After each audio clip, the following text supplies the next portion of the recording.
పేద తండ్రి, ధనవంతుడైన తండ్రి. ఇద్దరు తండ్రులు, కాని ఇద్దరి ఆలోచనల మధ్య ఉన్న తేడా మాత్రం జీవితం మొత్తాన్ని మార్చేస్తుంది. రాబర్ట్ కియోసాకి తన జీవితంలో ఇద్దరు తండ్రుల నుండి నేర్చుకున్న పాఠాలు ప్రపంచానికి ఒక ఆర్థిక విప్లవాన్ని తీసుకువచ్చాయి.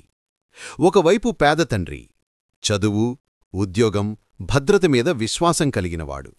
మరోవైపు ధనవంతుడైన తండ్రి, వ్యాపారం, స్వేచ్ఛ, ఆర్థిక స్వతంత్రం మీద విశ్వాసం కలిగినవాడు. పేద తండ్రి చెబుతాడు, బాగా చదువు, మంచి ఉద్యోగం సంపాదించు, జీవితమంతా సేఫ్గా గడుపు. కాని ఈ భద్రతే అతన్ని భయాల బంధిలోకి నెడుతోంది. బిల్లులు చెల్లించలేమేమో అనే భయం, ఉద్యోగం పోతుందేమో అనే భయం, ఇలా డబ్బు కోసం పనిచేస్తూ ఆ ర్యాట్ రేస్ నుంచి బయటపడలేని పరిస్థితి. అయితే ధనవంతుడైన తండ్రి వేరుగా ఆలోచించాడు.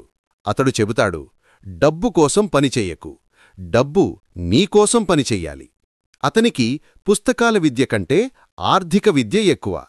అతడు వ్యాపారాలను నిర్మించాడు, పెట్టుబడులు పెట్టాడు, మరియు విఫలమవడాన్ని భయపడలేదు. అతనికి వైఫల్యం కూడా ఒక పాఠం, విజయానికి దారితీసే మార్గం. ఇద్దరి ఆలోచనల మధ్య ఉన్న తేడా భయంతో జీవించడం లేదా స్వేచ్ఛతో జీవించడం.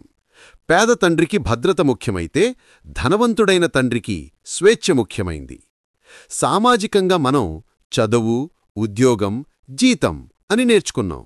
కాని పాఠశాలల్లో మనకి డబ్బు ఎలా పనిచేయించుకోవాలో ఎవ్వడు చెప్పరు. అందుకే కియోసాకి అంటాడు, విద్య తప్పనిసరి, కాని ఆర్థిక విద్య అత్యవసరం. ఇప్పుడు ఒక ముఖ్యమైన ప్రశ్న, అసలే ఆస్తి అంటే ఏమిటి, బాధ్యత అంటే ఏమిటి? కియోసాకి నిర్వచనం ప్రకారం ఆస్తి అంటే నీ జేబులోకి డబ్బు వచ్చే విషయం, బాధ్యత అంటే నీ జేబు నుంచి డబ్బు వెళ్ళిపోయే విషయం. ఇంటి రుణం, కార్ లోను, క్రెడిట్ కార్డ్ బిల్లు ఇవన్నీ మనం ఆస్తులనుకుంటాం, కాని అవి నిజానికి బాధ్యతలు. అయితే నిజమైన ఆస్తి అంటే ఆదాయమిచ్చే స్థిరాస్తి, డివిడెండొచ్చే షేర్లు, లేదా నువ్వు లేకపోయినా పనిచేసే వ్యాపారం. ధనవంతులు చేసే పని సులభం, ఆస్తులు కొనుగోలు చేస్తారు. ఆ ఆస్తుల నుంచి వచ్చే డబ్బుతో మళ్లీ మరిన్ని ఆస్తులు కొనుగోలు చేస్తారు. ఇలా ఒక ఆర్థిక చక్రం సృష్టిస్తారు. కియోసాకి చెప్పిన 6 పాఠాలు. మొదటిది, ధనవంతులు డబ్బు కోసం పనిచేయరు, వారు డబ్బును తమకోసం పనిచేయిస్తారు.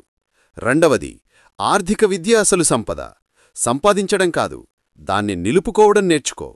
మూడవది, నీ ఉద్యోగం ఒకటి, కాని నీ వ్యాపారం వేరే విషయం, జీతం నుంచి వచ్చిన డబ్బుతో ఆస్తులు కొనుగోలు చెయ్యి. నాలుగవది, ధనవంతులు కంపెనీల ద్వారా పన్నులు తగ్గించుకుంటారు. ఉద్యోగి మొదటి పన్ను చెల్లిస్తాడు, ధనవంతుడు చివరిలో చెల్లిస్తాడు. ఐదవది, ధనవంతులు అవకాశాలు సృష్టిస్తారు, ఇతరులు చూసే లోపలే వారు దొరకపోయే అవకాశాన్ని గుర్తిస్తారు. ఆరవది, డబ్బు కోసం కాకుండా నేర్చుకోవడానికి పనిచెయ్యు, నేర్చుకున్న నైపుణ్యాలే భవిష్యత్తులో నీకు స్వేచ్ఛ ఇస్తాయి. ఈ పాఠాలన్నీ కలిపి మనకు చెబుతున్నదేమిటంటే, జీవితమంటే కేవలం ఉద్యోగం కాదు, నిజమైన స్వేచ్ఛ అంటే నీ సమయం మీద నీకే అధికారం ఉండడం. కియోసాకి తర్వాత క్యాష్ ఫ్లో క్వాడ్రెంట్ అనే భావనను వివరించాడు. ఈ ప్రపంచంలోని ప్రతి వ్యక్తి 4 విధాలుగా డబ్బు సంపాదిస్తాడు: ఉద్యోగి, స్వయం ఉపాధి పొందినవాడు, వ్యాపార యజమాని లేదా పెట్టుబడిదారుడు. ఉద్యోగి భద్రత కోసం పనిచేస్తాడు, స్వయం ఉపాధి పొందినవాడు స్వాతంత్ర్యం కోసం పనిచేస్తాడు, వ్యాపార యజమాని వ్యవస్థలు నిర్మిస్తాడు, పెట్టుబడిదారు డబ్బును పనిచేయిస్తాడు. ఎడమవైపు ఉన్నవారు అంటే ఉద్యోగులు, స్వయం ఉపాధి పొందినవారు సమయాన్ని డబ్బుతో మారుస్తారు. కుడివైపు ఉన్నవారు అంటే వ్యాపార యజమానులు, పెట్టుబడిదారులు సమయాన్ని స్వేచ్ఛగా మారుస్తారు. నిజమైన సంపద కుడివైపే ఉంటుంది. అక్కడ భయం లేదు, పరిమితి లేదు, బంధనాలు లేవు. అక్కడ డబ్బు నీకోసం పనిచేస్తుంది. చివరగా కియోసాకి చెప్పిన తాత్విక సందేశం స్పష్టంగా ఉంటుంది: డబ్బు కాదు, మన ఆలోచనలే మన జీవితాన్ని నిర్దేశిస్తాయి. పేదవాడిగా పుట్టడం నీ తప్పు కాదు, కాని పేద ఆలోచనలతో చనిపోవడం మాత్రం నీ తప్పు. మనం మనసు మార్చినప్పుడు మన ఆర్థిక భవిష్యత్తు కూడా మారుతుంది. స్వేచ్ఛ అంటే డబ్బు కాదు, అది ఒక మనస్థితి.